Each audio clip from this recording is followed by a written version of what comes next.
We have a birthday to celebrate. Oh. Happy birthday, Happy Clueless. Yeah. Yes, because in 1995, 19 July 1995, Clueless was first released. And it became a hit, and today it still resonates.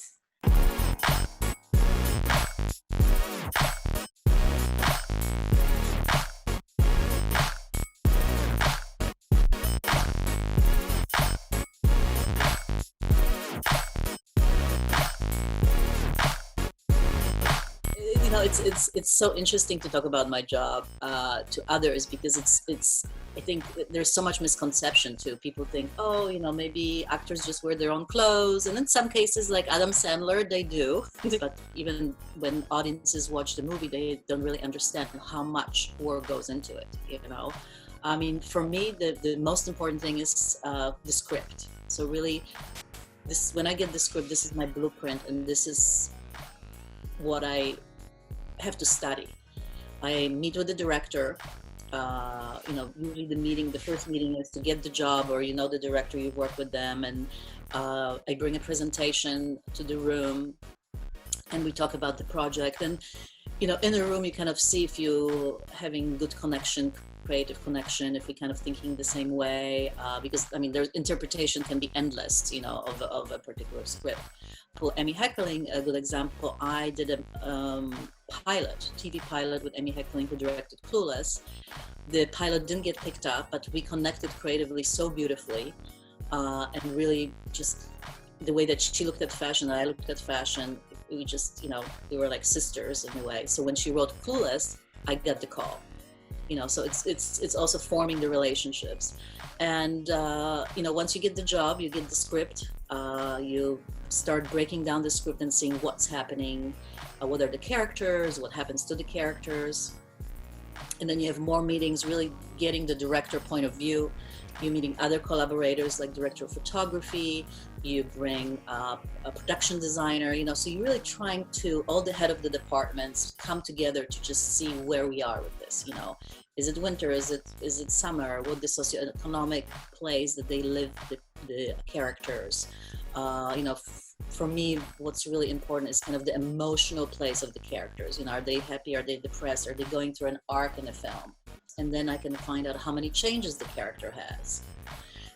You know, then I do the budget. So if she has, you know, in Clueless, the main character had 60 changes, which is very unheard of. I mean, usually characters maybe have like, you know, 10, 12, 15, 25 changes, but 60, and that's just one character. Then you had the best friend who had 45, and then you have all the other characters. And because I was creating this incredibly brand new world in Clueless, because the fashion that was on the street was much more grunge at the time. You know, it was Nirvana, Kurt Cobain. So when we went into the high schools, it was all, you know, baggy pants and plaid shirts. So what was really wonderful, I got to really create something that wasn't existing. So imagine even the extras have to be dressed, you know, create closets for all the kids that coming to school. You know, they come 5 a.m. and you have to dress them head to toe, because they needed to be part of that imaginary world that I created, you know, with color palette and everything else. So this is kind of the beginnings of diving into it. Then you do presentation boards. So now you're starting to imagine what each character will look like, color palette. Now we have the casting already. You know, so I have Alicia Silverstone, beautiful blonde. You know, she's into Paris fashion, you know, very high fashion. Very put together, kind of color coordinated. Then you have her best friend, who is African-American girl, you know, beautiful skin tone, very sassy. You know, she's already had more experiences with boys. So, you know, you create kind of that visual board for her. Then you have, again, meetings with the directors, and the actors come in and they start giving me input, and maybe, you know, I don't really like this color, or I don't feel good in this, or I have bad legs, hide my legs, you know. So you're taking everything kind of under consideration of what they need as well, because, you know, end of the day, really, they are the ones who have to play the character. So I have to listen. I can't just be, you know, the queen, the ruler, you're gonna have to wear this. You have to really, because, you know, I get asked a lot about the yellow suit in Clueless, which is so famous. You know, everybody's It's the yellow plaid. I mean, people wear the outfit for the Halloween, and it's really kind of the signature of the movie. And how that happened, you know, number one, we wanted to do plaid because plaid is very high school, very, you know, schoolgirl uniform. But now how the character Cher interprets it, so she's, you know, looks to Dolce Gabbana, and that's this, actually the suit was Dolce Gabbana, so she would look to the runway shows and kind of interpret that school outfit her own way. And we had the fitting, and we had, you know, I thought blue would be really great. We had some red suit, plaid, we had other things, and we had the yellow. You know, we were trying things on, and we were talking with the director, Amy Heckling, and she said, you know, it's such an important moment. It's opening of the film. She's in a quad, which is kind of outside of the school. A lot of kids are going to be crossing. A lot of greenery there. You know, it's a big scene. Lots going on. And we tried the blue suit, which was so beautiful on Alicia. You know, the blonde hair, the blue suit, but it just didn't have that strength. The red felt too much. Like it was just a little bit trying too hard. And she put the yellow suit on, and it was that moment that it's like, wow. This is it. This is the ray of sunshine. This is really her, the queen of the school. You know, she popped in the midst of all of the you know, the going-ons. And me and Amy, and we looked at each other, and Alicia too. This was like, this is it. So, you know, those are kind of the moments I think that are really beautiful and almost, you know, can give you a little goosebumps in the fitting where it's the right thing is happening. So costume design is really incredibly important into the process, I think, of an actor finding the character. It was one of your first movies, like costume one of the designer. first big movies, like a studio movies. Yeah, I didn't even have an agent. I had to do my own deal, which was like, oh my God, what do I ask for? I didn't even know, you know, like car rental money and all this, you know, kit money and all this stuff. You know, when I look at it now, I'm like, wow, I did pretty good for myself, you know. But what I didn't mention, I think, which is kind of a subject of fashion and cinema, how interesting that project was from that standpoint, because like I mentioned, we went to the high schools and we looked at the grunge and we were like, oh my God, you know, and the script really called for girls, rich girls in Beverly Hills who are into complete fashion. So I actually had to come to the fashion world and look at the runways and see what's happening in Milan and, you know, in Paris and London, and really look into the future. Also, when you're making movies, when you make a film, the film doesn't come out for 6 or 8 months after the movie is made. So in this case, you know, it's like double challenge, because you're creating completely new world that's nothing on the street, but also you want to make sure that you are relevant when it comes out.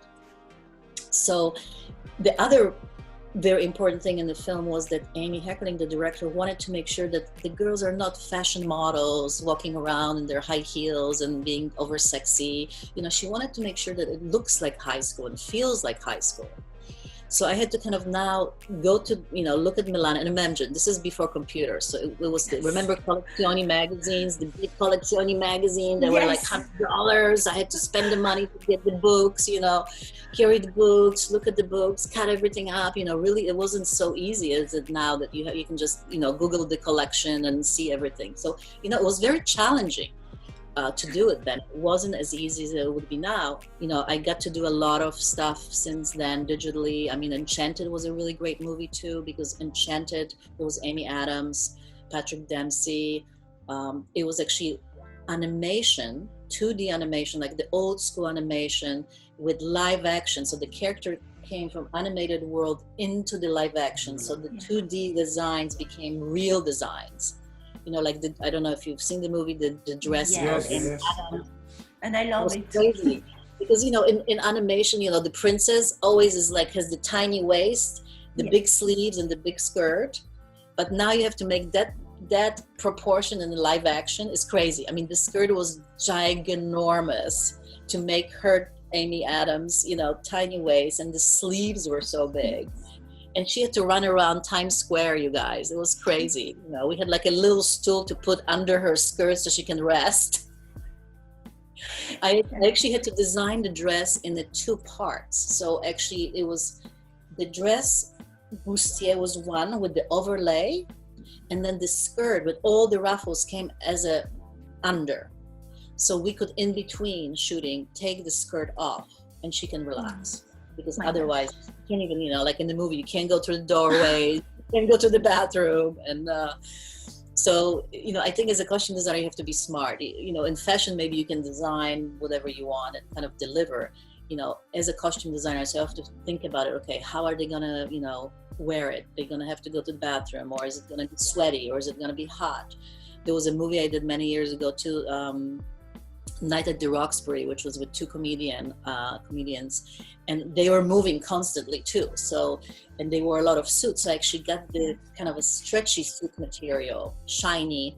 I had to get it from Japan, so they could do their little funny bits and not rip the suits constantly. You know, so you always kind of have to think of all the actions that's happening, stunts. You know, like Santa Clarita Diet was really interesting with Drew Barrymore. That was on Netflix. There was so much blood.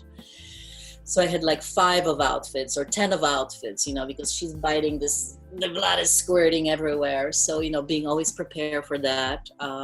So fun stuff. You know, it's a never dull moment in my job. And then the producer are coming knocking on your door too. You're spending too much money, you know, like, oh my God, okay. I'm like, well, maybe you can kill 2 people and not 10 people. We can save some money that way.